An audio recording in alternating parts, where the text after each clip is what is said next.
I have had quite a few managers or supervisors that each demonstrate different leadership or characteristics. Today I want to talk about my two most recent managers. When I started my current job 3 years ago, I was welcomed by a bubbly, loud, outgoing manager. He always wanted us to think that we were doing a great job and gave positive feedback constantly. He was encouraging and inspiring. He always encouraged his team to do what we felt was right and wanted each individual to have a positive experience. He was a big celebrator. So after we did one thing right or correct, he made a huge deal, which made everybody on the team feel great. He was not a pusher, but he was an encourager. An encourager for us to be genuinely us and make the program and job what we wanted it to be.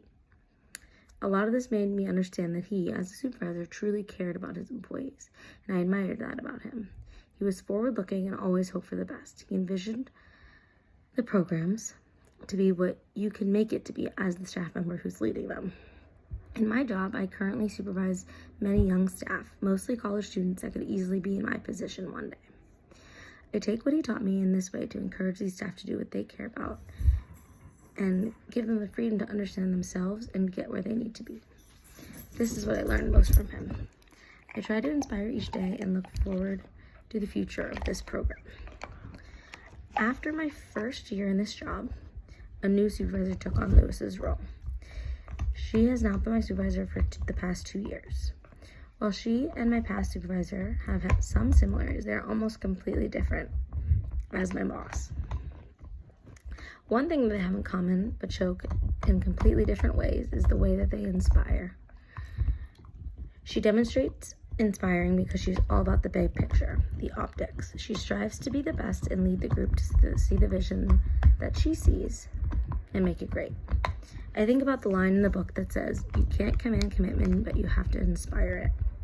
At first, I thought that she was mostly commanding, but I see that now she's just striving to inspire the young staff and me as one of the full-time employees on her team to grow and help the organization and the program grow as a whole. I often find myself not caring as much about the vision as a whole, but more about the individual pieces.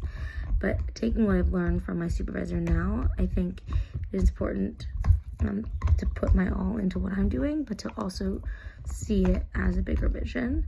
And that will help me grow as a leader, as I gain more staff who want the same vision as I do, and to make the programs great and to better and do better for the organization. My current supervisor is often excited or enthusiastic when the vision that she sees is almost at her reach. I think it's very important for staff to understand why we're doing the job that we do, and really understanding what that vision is would help us do that. Secondly, my current supervisor is honest and sometimes brutally honest. Honesty can be hard to take, but ultimately it is used to make us do better. I recently have had to deal with a situation that I disagreed with, but she was honestly told me how she felt and why, and I made the situation and I was better and I was more understanding. While sometimes it's hard to take at first, it's important to see it from both sides, and I think that she being honest helps as my supervisor, and I in return am honest with her about what I feel, and we have that communication like that. So the two supervisors that I've had in the past few years are very different, but have both taught me different characteristics of being a leader, some that I agree with and some that I do not. So those are the things that I take when I think about how I want to be viewed as a leader and what my staff will think about me.